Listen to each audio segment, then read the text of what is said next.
디스토피아 세계에서 가장 강력하고 무자비한 왕이 중세 2세계에 환생하는 이야기입니다. 갓난아기로 눈을 뜬 그는 부모가 자신을 사랑과 기쁨으로 바라보는 것을 발견합니다.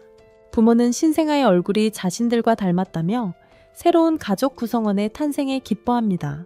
아버지 레이놀즈는 아들의 이름을 아서라고 짓고 곧바로 아서에게 자신을 파파라고 부르라고 합니다. 하지만 어머니인 앨리스는 아서가 아직 너무 어리다고 생각합니다. 두 젊은 부모가 신생아와 즐거운 시간을 보내는 동안 아서는 이 두 사람이 누구인지, 왜 자신을 부모라고 주장하는지 궁금해합니다. 만약 그들이 정말 자신이 주장하는 사람이라면 그는 전생에서 어떻게든 죽고 기억을 온전히 간직한 채 환생했다는 뜻입니다.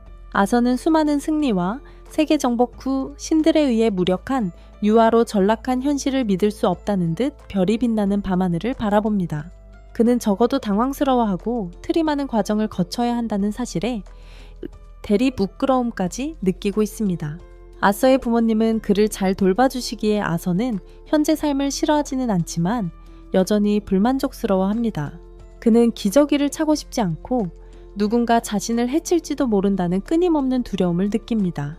그가 경계를 유지하기 위해 할 수 있는 일이라고는 주먹을 꽉 쥐는 것뿐입니다.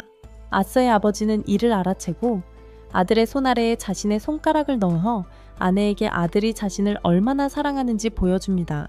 아서는 움직이려고 애쓰다 너무 세게 힘을 주는 바람에 변을 싸고 말았고 이제 어머니가 그를 닦아줘야 합니다. 창피함에 아서는 울고 싶어집니다. 그는 이 귀한 꿈이 끝나기를 바라지만 불행히도 이것은 그가 앞으로 직면해야 할 냉혹한 현실입니다. 그건 그렇고 아서가 더 이상한 것을 목격합니다. 아버지는 마법을 부리고 그것으로 힘을 키웁니다.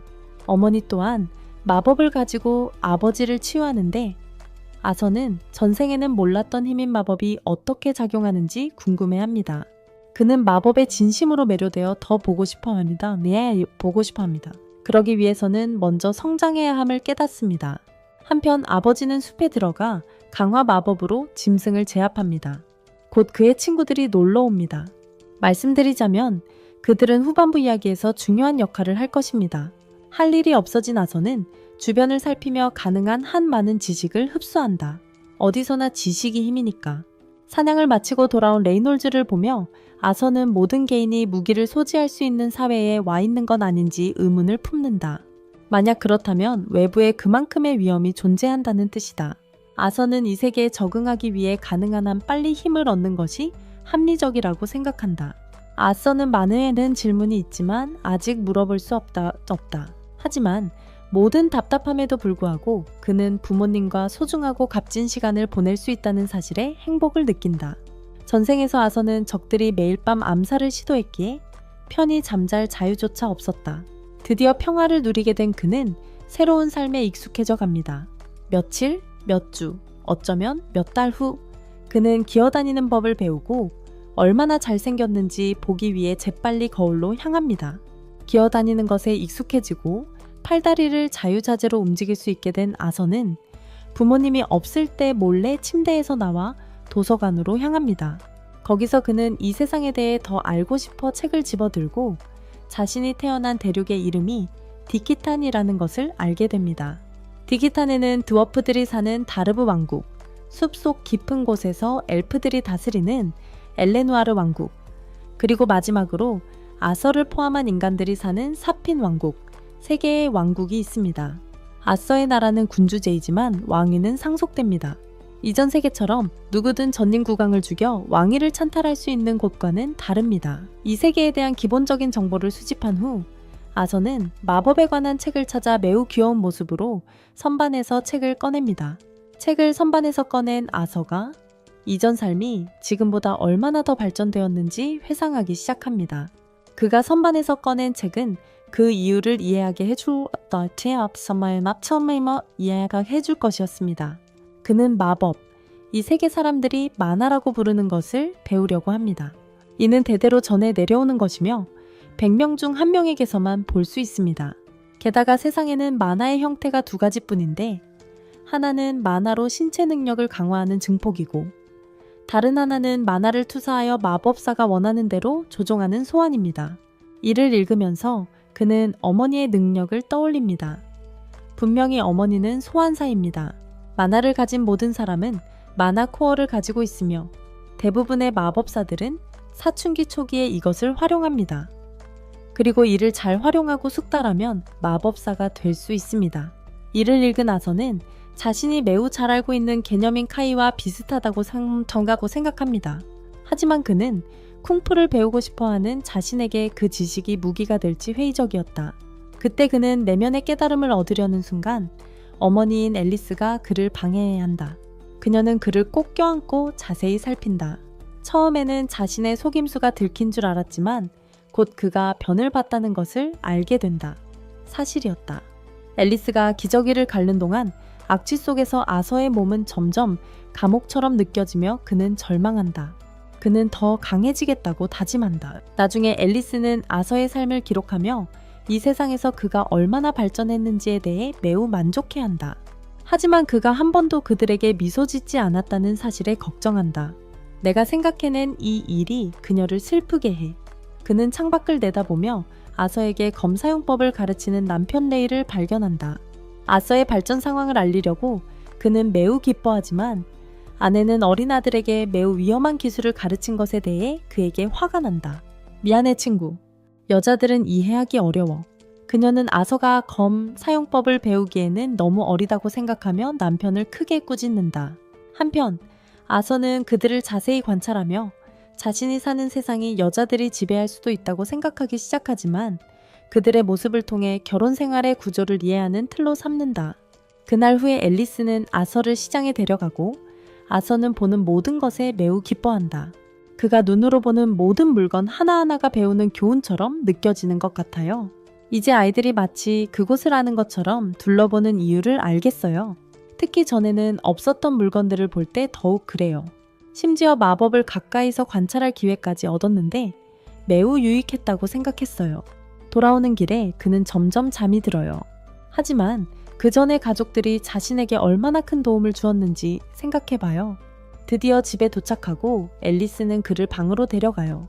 가는 길에 앨리스는 그가 몰래 일어나 책을 읽는 모습이나 시장에 갔을 때 그의 호기심 많은 모습을 볼 때마다 얼마나 행복한지 이야기해요.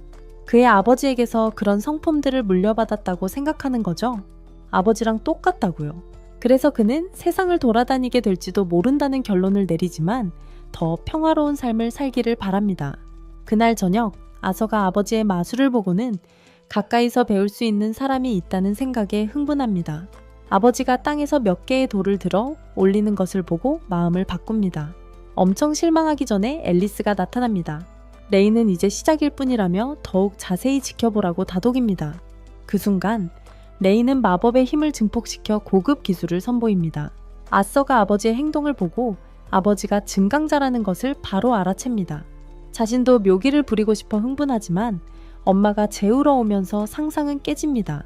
엄마가 방으로 데려가는 도중 선반 위 책을 발견하고는 책을 읽고 싶다며 큰 소리로 울며 엄마에게 손짓합니다. 잠시 귀여운 표정을 짓자 엄마는 어쩔 수 없이 책을 잠시 읽게 해줍니다. 이게 어떻게 작동하는지 아시는 분 계세요?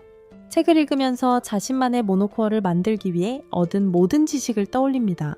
몸의 여러 곳에서 한 곳으로 만화를 모으기 시작합니다. 한참 동안 그러던 중 부모님은 아서가 잠들었을 거라 생각했지만 집 안에서 큰 폭발음이 터져 나옵니다. 이런 일이 벌어지자 레이는 재빨리 아내를 보호하려다 등의 화상을 입습니다. 앨리스의 안전을 확인한 후 두 사람은 아서를 집에 두고 온 것을 떠올립니다. 서둘러 집으로 달려간 그들은 레이가 공중에 떠 있는 것을 보고 깜짝 놀랍니다. 그들은 그 광경에 어리둥절하여 그저 레이가 땅으로 내려오는 것을 지켜볼 뿐입니다. 그 순간 지붕이 무너지기 시작합니다. 아직 어린아이였던 아서는 제때 피하지 못했지만 부모는 재빨리 아서를 보호하여 그가 저승과 재회하는 것을 막았습니다. 곧 그들은 모두 눈물을 터뜨렸고 아서는 앨리스와 레이가 자신을 지키기 위해 최선을 다할 것이라는 것을 깨달았습니다. 과거의 삶에서는 결코 얻지 못했던 안정감이었습니다. 그레이 왕으로 알려졌던 아서의 과거를 엿볼 수 있습니다. 당시 왕실 시종이 그를 암살하려다 발각되었습니다. 법에 따라 그 남자는 아무런 질문 없이 처형되어야 했습니다. 하지만 왕의 측근들은 그를 그의 가족과 함께 고향으로 추방하기로 결정했습니다. 그곳에서 죽음보다 훨씬 더한 운명이 그들을 기다리고 있다는 것을 잘 알고 있던 암살자는 절박하고 공포에 질려 그레이에게 그의 가족을 살려달라고 애원했습니다. 하지만 그레이는 자비를 보이지 않고 그의 눈앞에서 그 남자의 아내와 딸을 죽였습니다. 복수심 때문이 아니라 자비의 행위였습니다. 그가 얼마나 냉혹한 인물이었는지를 보여주는 소름 돋는 장면입니다. 순진해 보이는 이 아서가 한때 그토록 냉혹한 결단력으로 통치했던 사람이었다는 사실이 믿기지 않을 정도입니다. 지금 아서는 아버지 레이와 시간을 보내고 있는데 레이는 아서에게 자신의 것과 똑같은 격투용 장갑 한 쌍을 선물합니다. 하지만 아서는 그것을 거절하고 대신 자신의 나무 칼을 고집합니다. 자신의 체격으로는 장갑을 착용하면 사정거리가 너무 짧아져 불리해진다고 생각하기 때문입니다. 계속하기 전에 제 두 번째 채널에서는 정말 특별한 일이 벌어지고 있습니다. 첨단 AI를 사용하여 최고의 애니메이션 명장면을 실제 4K 60fps로 재현하고 있습니다. 단순한 업스케일링이 아닙니다. 제 PC가 24시간 쉬지 않고 작동하여 모든 프레임을 완벽한 디테일로 만들어내는 수작업 과정입니다. 이런 애니메이션은 본 적이 없을 겁니다. 다른 곳에서는 찾아볼 수 없을 정도로, 아니 어쩌면 불가능할 정도의 품질입니다. 직접 경험해 보시라고 링컨이 댓글을 고정했습니다. 레이는 반박하거나 고집하지 않았습니다. 대신 미소 지으며 평소처럼 검술 연습을 시작했습니다. 하지만 오늘은 달랐습니다.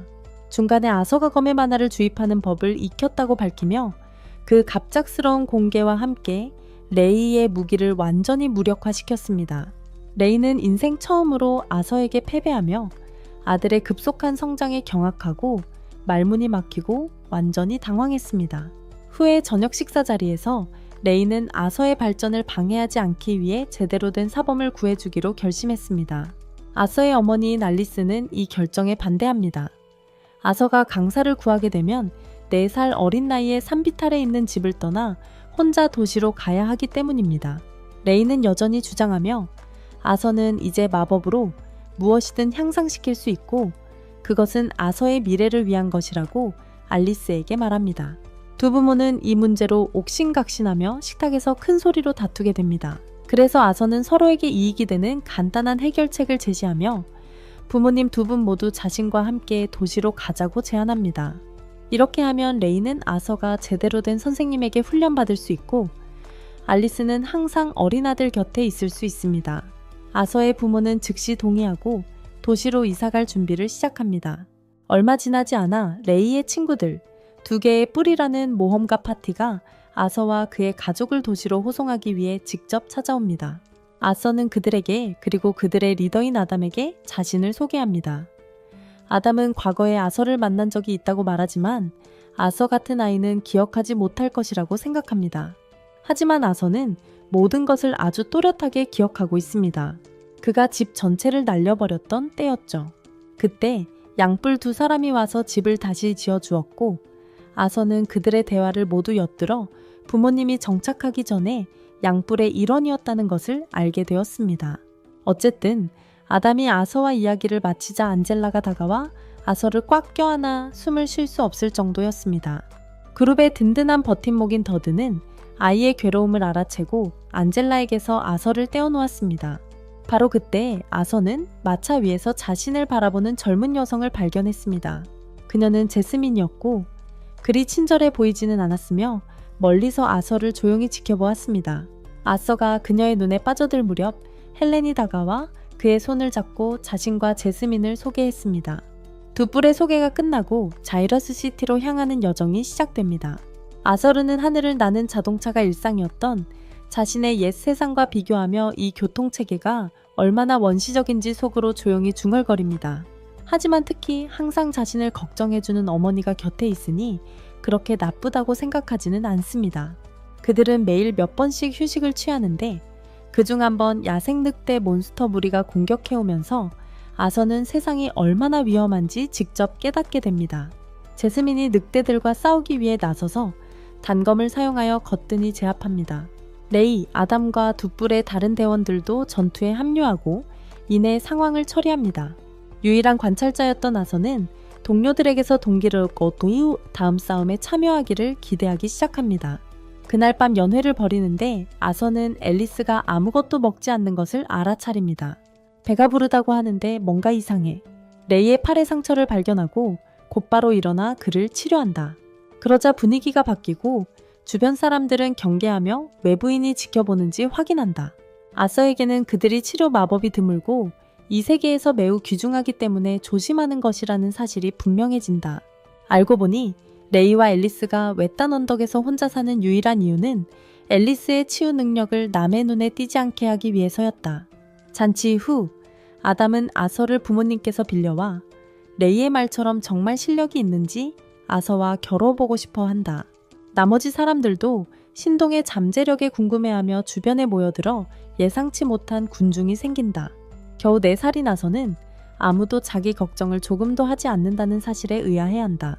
어쨌든 이것은 아서가 아버지가 아닌 다른 사람과 하는 첫 번째 무술 연습 경기이며 레이처럼 나무 막대기만 사용하는 것이 아니라 아담은 붕대를 감은 진짜 창을 사용하고 있습니다. 결투가 시작되자마자 아담은 망치로 자신의 창을 강화하는 데 시간을 낭비하지 않습니다. 아서는 같은 방식으로 대응하지만 한 단계 더 나아가 발에 만화를 주입하여 속도를 극적으로 높입니다. 순식간에 그는 앞으로 돌진하여 아담이 반응하기 전에 첫 타격을 입힙니다. 바로 그 후 그는 아담의 다리 사이를 깔끔하게 미끄러져 거리를 두고 그의 놀라운 속도와 정확성에 모두들 말문을 잃습니다. 싸움은 더욱 치열해지고 그들은 정면으로 충돌하지만 힘의 차이는 부인할 수 없게 됩니다. 아서는 원초적인 힘이 없어 아담의 공격에 완전히 그리고 말 그대로 날아가 버립니다. 충격으로 그는 날아가 버리고 현재 자신의 몸이 직접적인 전투에는 얼마나 가볍고 연약한지를 즉시 깨닫습니다. 앙젤라가 바람 마법으로 아서의 낙하 속도를 줄여 땅에 세게 부딪히지 않도록 부드럽게 내려앉게 했다. 더드는 곧바로 다가와 어린애에게 너무 심하게 굴었다며 아담을 나무랐다. 애초에 잔디에 자제하라고 했던 것을 상기시키며 아담은 양손을 들며 변명했다. 아서의 기술에 완전히 속수무책이었기에 흥분했을 뿐이라고. 속으로는 레이가 이 아이를 4살짜리 괴물로 만들기 위해 어떤 지옥 같은 훈련을 시켰을까 궁금해했다. 옆을 돌아보니 제스민이 이상하다는 듯이 자신을 바라보고 있었다. 제스민은 그가 어떻게 그런 기술을 썼는지 궁금해하며 자신에게도 가르쳐달라고 애원했다. 제스민의 표정이 굳은 것을 보고 아담은 그녀가 원하는 것을 얻을 때까지 포기하지 않을 거라는 결론을 내렸다. 다음 날 아침 그들은 여정을 계속 이어갔고 곧 아서의 훈련을 계속하기 위해 조용한 곳에 멈춰섰다. 아담은 그에게 창 사용법을 가르치고 아버지는 몸치였던 그에게 헬스보이 같은 동작들을 보여줍니다. 그 후 헬렌은 그에게 활쏘기를 가르쳤고 그는 짧은 시간 안에 프로가 되었습니다. 하루 훈련을 마치고 그는 제스민이 요청한 수업을 해주었고 그녀는 빠른 습득력을 보였습니다. 그날 밤 그가 책을 읽고 있자 제스민은 그의 존재하지 않는 잘생김에 홀린 듯 그를 계속 바라봅니다. 곧 그녀는 스토커처럼 변했습니다. 다음 날은 아서의 생일이었고 제스민은 그에게 단검을 선물했습니다. 다른 여자들의 놀라움 속에 그녀는 그에게 단검 사용법까지 설명하기 시작했습니다.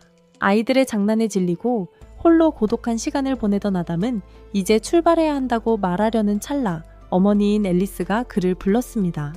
그는 그녀가 몸이 좋지 않다는 것을 알게 됩니다.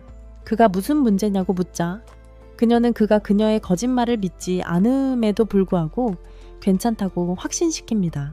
그들이 여정을 계속하는 동안 곧 도중에 산적들의 공격을 받습니다.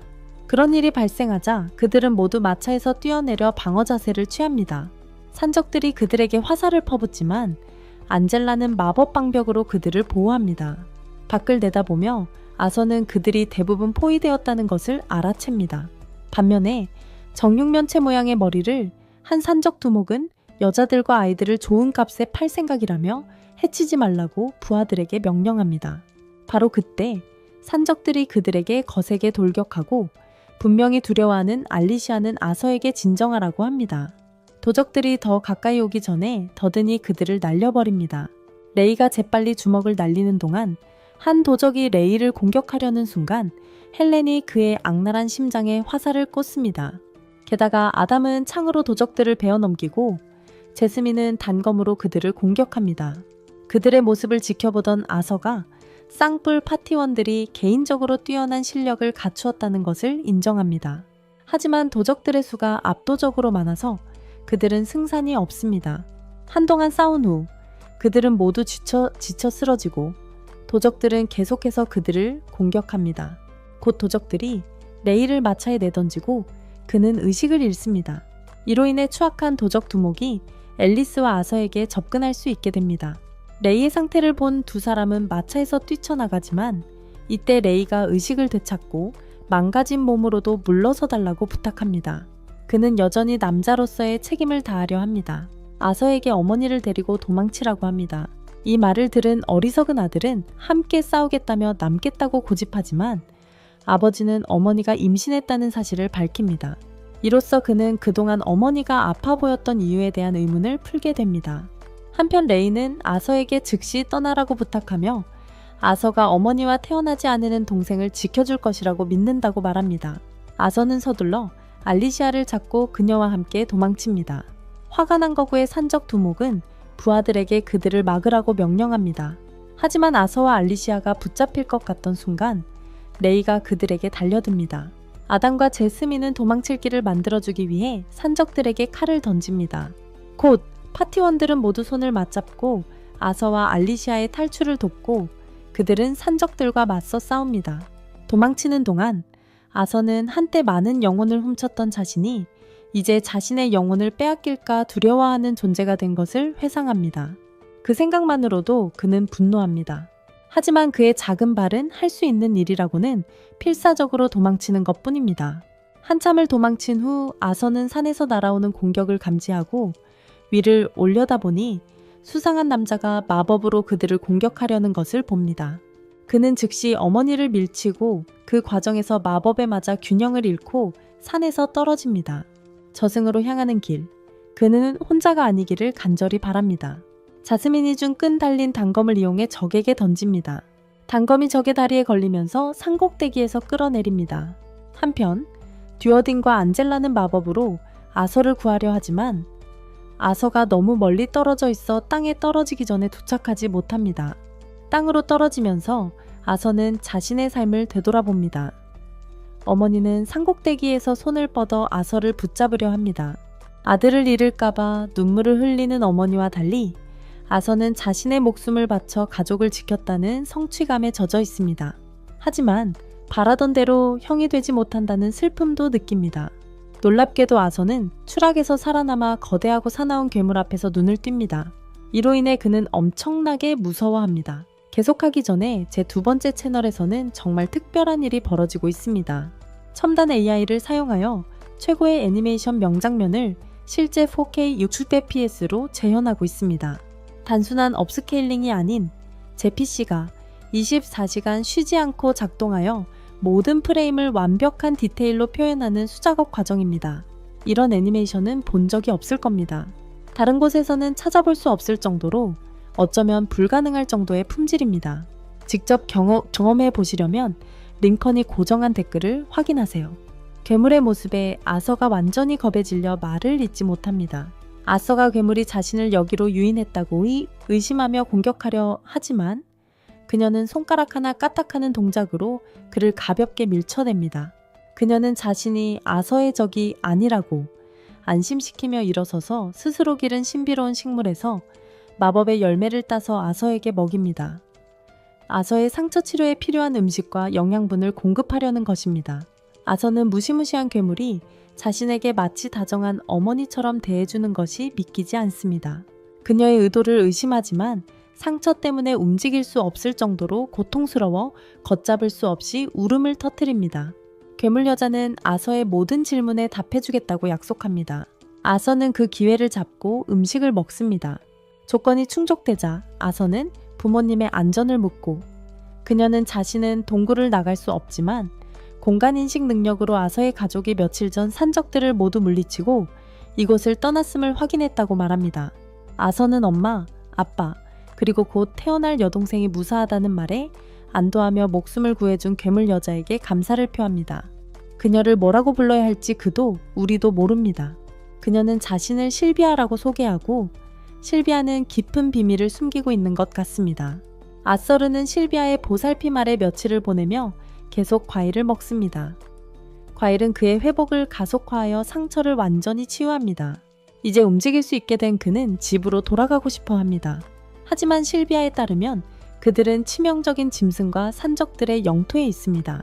그리고 아서가 혼자 간다면 하루도 버티지 못할 것입니다. 그럼에도 실비아는 이 아이가 가족과 헤어지는 것을 볼 수 없어 그를 떠나보낼 방법을 생각해냅니다. 남은 마법의 힘을 사용하여 차원의 균열을 열 준비를 시작합니다. 한편 아서는 검술 연습에 매일매일을 보냅니다. 그는 흉측하게 생긴 괴물인 그녀가 자신에게 무슨 비밀을 숨기고 있는지, 왜 자신에게 그렇게 다정한지, 가슴에 난 구멍의 이유는 무엇인지 끊임없이 궁금해합니다. 하지만 그녀는 자신에 대해 전혀 말하지 않으니 알 길이 없습니다. 훈련 후에는 마나 코어를 강화하기 위해 명상을 하는데 이 모습이 실비아의 관심을 끕니다. 그녀는 그에게 더욱 놀라운 것을 보여줍니다. 마법을 사용하는 동시에 주변에 마나를 모으는 방법입니다. 실비아는 사람들의 마나에 대한 고정된 개념 때문에 마나를 따로 모으고 사용하는 문제가 생겼다고 설명합니다. 그녀는 자신과 같은 많은 존재들은 동시에 두 가지를 할 수 있으므로 마나 고갈 문제가 전혀 없다고 지적합니다. 마법 짐승들은 이 기술을 마치 숨 쉬는 것처럼 자연스럽게 할 수 있다고 덧붙입니다. 그녀는 아서에게 그 능력을 배우고 싶냐고 묻습니다. 물론 아서는 주저없이 열정적인 예라고 대답합니다. 하지만 가르치기 전에 그녀는 한 가지 질문을 합니다. 왜 그 능력을 원하는가? 아서는 정직하게 대답합니다. 그 힘을 얻으면 더 강해지고 그 힘으로 사랑하는 사람들에게 해를 끼치려는 자들에게 죽음을 가져다 주고 싶다고 말합니다. 순진한 그의 대답에 또 한 번 이 말을 탁 칩니다. 실비아는 그가 실패했다고 말합니다. 그녀는 증오심에 찬 사람에게는 가르치기를 거부합니다. 하지만 아서르는 과거 최강의 왕으로서의 뼈아픈 경험을 바탕으로 적을 증오하는 것은 당연하다고 생각합니다. 실비아는 아서의 잔혹성을 감지하고 사람을 해치는 것은 결코 추구해야 할 것이 아니라고 말합니다.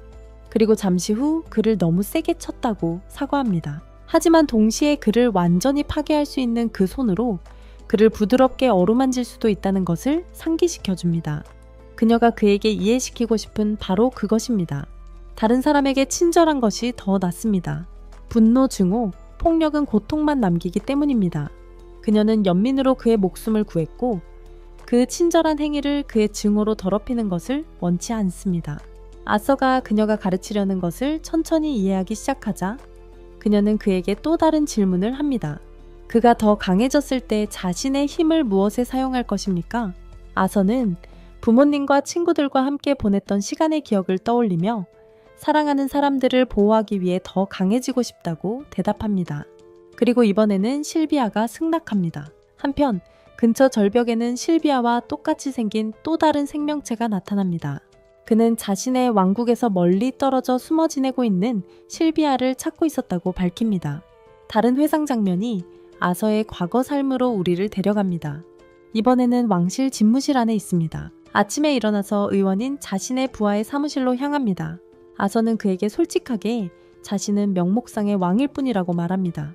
그리고 실제로는 의회가 모든 권력을 쥐고 있다고 말합니다. 자원이 고갈되고 출산율이 꾸준히 감소하는 세상에서 아서는 자신이 단지 할당된 역할을 수행하는 것, 즉 폭력의 도구일 뿐이라고 생각합니다. 그의 부하는 아서를 큰 말로 치켜쓰며 진정시키려 합니다. 어찌되었든 아서는 떠나고 얼마 지나지 않아 의문스럽게 암살당합니다. 실비아가 준 새로운 힘을 사용하려는 순간 아서는 자신의 과거 삶을 떠올립니다. 그 삶에서 그는 모든 사람이 행복한 것은 아니라는 것을 알았지만 그가 항상 해왔던 일은 카의 힘을 사용하는 능력을 깨우치는 것이었습니다. 그 순간 그 힘이 그에게 완전히 쏟아지며 그는 압도당합니다. 늘 그렇듯이 질문은 남습니다. 그는 방금 얻은 이 새로운 힘으로 무엇을 할까요? 그가 몸을 휘감는 에너지를 연습하려고 하자 실비아가 갑자기 그를 바위에 내던집니다. 그는 혼란스럽습니다. 무슨 일이 일어나고 있는 거지? 그를 돌봐주던 사람이 갑자기 그를 숨기려 하는 이유는 무엇일까요? 그녀는 그에게 두려워하지 말라고, 하지만 한동안 거기에 있어야 한다고 말합니다. 바위 안에서 그는 엄청난 힘의 급증을 목격합니다. 실비아와 똑같이 생긴 또 다른 생명체가 도착합니다. 이 생명체는 그녀를 찾아 돌아다니고 있었습니다. 실비아는 그가 자신을 찾았다는 사실에 충격을 받고 그는 피 냄새를 맡고 따라왔다고 밝힙니다. 그는 그녀에게 즉시 자신과 함께 가라고 요구하지만 그녀는 거절합니다. 실비아는 죽을 때까지 싸울 준비가 되어 있습니다. 그 생명체가 공격하려고 움직이자 그녀는 자신의 본 모습으로 변신합니다. 그녀가 서리빨을 내뿜자 주변 전체가 얼어붙습니다. 그녀는 정말 강력한 용입니다. 그 모습을 본 생명체는 그녀에게 그런 힘을 쓰면 죽을 거라고 경고합니다. 하지만 그녀는 죽음을 개의치 않습니다. 자신은 아름다운 삶을 살았고 죽음에 평화롭다고 생각합니다. 그러니 죽음을 의미한다 해도 그녀는 그에게 굴복하지 않습니다. 둘은 아서가 동굴에서 속수무책으로 지켜보는 가운데 격렬하고 무시무시한 싸움을 벌입니다. 그는 둘 모두의 엄청난 힘에 압도당합니다. 예상대로 그 생물은 매우 거세게 저항합니다. 실비아가 비장의 카드를 쓸 때까지는 그 생물이 우위를 점하는 것처럼 보이기까지 합니다. 그녀는 주변 전체를 얼리고 그 생물을 제압한 후 아서를 내보내기 위해 동굴을 엽니다. 아서가 나오자 그는 깜짝 놀랍니다. 그는 그녀의 진짜 모습을 봅니다. 그녀는 용입니다. 그녀는 위에 하늘을 열고 이제 그가 떠날 수 있다고 말합니다.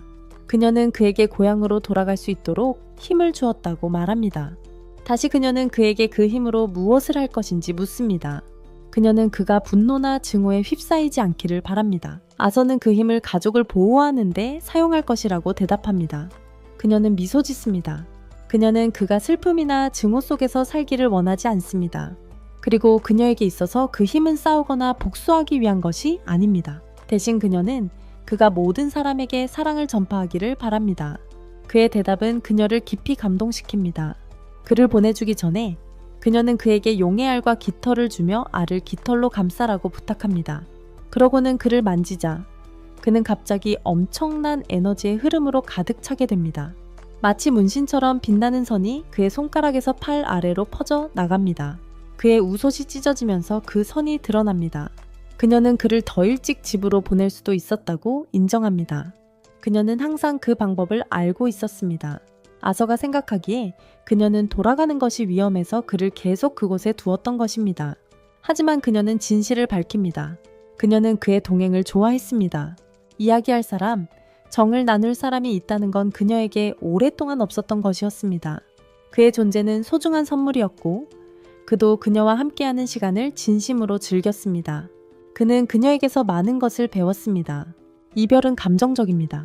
눈물을 흘리며 아서 아틀은 실비아를 지킬 수 있는 방법이 없다는 것을 후회합니다. 그는 그녀가 자신에게 많은 것을 가르쳐주고 심지어 힘을 주었던 것을 떠올립니다. 그녀는 그를 너무나 사랑으로 정성으로 대해주었습니다. 하지만 그는 그녀가 자신을 위해 해준 모든 것에도 불구하고 그녀를 구할 수 없습니다. 그는 진심으로 슬퍼합니다. 그는 그녀에게 했던 약속을 떠올리며 눈물을 흘립니다. 그는 자신이 실패했다고 느끼지만 이 모든 것은 그녀에게 중요하지 않습니다. 그녀는 감사하는 삶을 살았습니다. 하지만 부드러운 미소와 함께 그는 그녀가 용이든 괴물이든 상관없다고 말합니다. 그가 아는 것은 그녀가 가족이라는 것뿐입니다. 그녀는 집에 어머니가 있는데 어떻게 가족이라고 부를 수 있냐고 놀립니다. 그 생각을 하며 그는 미소 짓고 말합니다. 그럼 당신은 제 할머니시네요. 할머니라는 단 한마디가 그녀의 마음 깊숙이 파고듭니다. 그녀의 영혼을 꿰뚫는 듯합니다. 드래곤인 실비에게조차 그 감정은 벅차오릅니다. 그녀는 눈물을 흘립니다. 그녀는 그에게 다시 그렇게 불러달라고 부탁합니다. 그는 그렇게 합니다. 그가 할머니라고 부르는 순간 그녀는 조용히 누워 자신의 삶에 만족하며 눈을 감습니다. 아서가 그녀가 준 알과 깃털을 가지자 하늘이 열립니다. 떠날 시간이지만 그는 가고 싶지 않습니다. 그는 그녀에게 함께 가자고 애원하지만 그녀는 대답하지 않습니다. 열린 길이 닫힙니다. 그녀가 떠나자마자 실비아는 봉인된 세계를 풀어주고 그녀의 적은 힘을 되찾습니다. 그녀는 마치 죽은 것처럼 갑자기 바닥에 쓰러집니다. 그 생명체는 그녀처럼 강력한 존재가 작은 공격 하나로 죽을 수 있는지 의아해하며 다가옵니다. 그것은 더 가까이 다가가 이해하려 하지만 실비아는 단지 죽은 척했을 뿐이었습니다. 그가 가까이 다가오자 그녀는 눈을 뜨고 엄청난 만화를 방출하는데 그 누구도 살아남을 수 없을 만큼 강력했다. 동굴 전체가 흔들리고 폭발의 여파는 지표면까지 미쳤다. 한편 아서는 눈물을 흘리며 집으로 향하는 여정을 계속한다. 그녀의 목소리가 하늘에 울려 퍼진다. 그녀는 그에게 그들과 나누었던 대화들을 잊지 말라고 일깨워준다. 슬픔은 당연한 것이라고 알면서도 그 슬픔 속에서도 미소 지을 것을 간청한다. 슬픔 때문에 맞서 싸우거나 복수하려고 해서는 안 된다고. 하지만 그는 그럴 능력이 없다고 생각한다. 그녀는 조언한다. 그가 한꺼번에 미소를 지으려고 하면 안 돼. 차근차근 한 걸음씩, 조금씩 세상을 바꿔나가야 해. 아서가 스스로를 의심하지만 그녀는 그의 본질을 일깨워줘. 그는 그레이 왕, 가장 강한 왕이야. 그는 무엇이든 할 수 있어. 그녀는 그에게 분노와 고통으로 마음을 채우지 말고 행복한 삶을 살라고 간청해. 그녀가 곁에 있는 동안 그의 진짜 모습을 알고 있었다는 사실에 그는 충격을 받아 진실과 깊은 감정으로 가득 찬 순간이야. 그녀의 목소리는 결국 바람에 흩어진다. 이제 지상으로 돌아온 아서는 그녀의 선물을 조심스럽게 가방에 넣는다. 새로운 결의와 힘으로 그는 집으로 향한다. 한 걸음씩 미소로 세상을 바꾸겠다는 의지를 가지고. 이러한 결의는 오래갈까?